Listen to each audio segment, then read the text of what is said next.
Bismillaahi Raxmaani Raxiim. Asalaamu calaykum waraxmatullaahi wabarakaatu. Nabada daawadayaal idil ahaantiinba kusoo dhawaada channelka Umu Samiira. Waxaan leenahay asxaabta nagu cusubna soo dhawaada ayaan leenahay. Asxaabtii hore noola joogtayna aad baad mahadsantihiin. Dhammaantiin waxaan idin leenahay Rabadaan Kariim, Rabadaan Mubaarak idinka iyo ehelkiinaba dhammaan. Waxaan rajaynayaa inaad caafimaad ku gaadheen. Maanta waa maalintii ugu horeysay Rabadaan. Alxamdulillaah.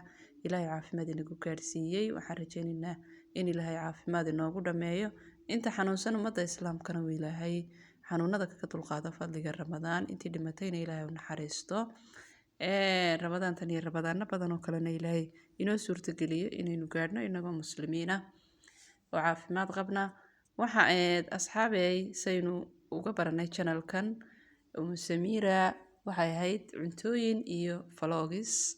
Laakiin bisha Ramadaan fadligaaga awgeed waxaan isla qaadanay inaan soo gudbino duruus diiniya oo aynu kaga faa'iideysano inta bisha socoto si maalinle aynu soo gelino. waayo nabigeenu waa kii amray calayhi salaatu wassalaam balliquu cannii walow aayadna ha noqotee iga gaadhsiiya ummadayda. Markaa waxaan rajaynayaa qof kastoo inaga mida inuu kaga faa'iideysto fadliga bisha Ramadaan oo sidii aad xasanaadkaaga aad u badin lahayd, quraan akhriska loo badin lahaa. Insha Allah waxaan rajaynaynaa kulli bisha Ramadaan waa wada ogsoonay 3 qaybood baa loo qaybiyaa. 10ka hore waa raxmad, 10ka dhexe waa maqfira, 10ka u dambeeyana waa cidqu minan naar ay tahay. 10ka horeeya in ay raxmad tahay, 10ka kalena dambi dhaaf, 10ka u dambeeyana naarta la iska xoreeyo.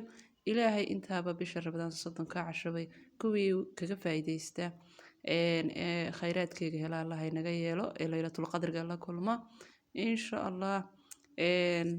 aad baan dhammaantiin idin salaamayaa. barnaamijyo badan ayaan insha Allah Ramadaanta soo dayn doonaa oo diiniya ay ugu horeeyaan duruusta.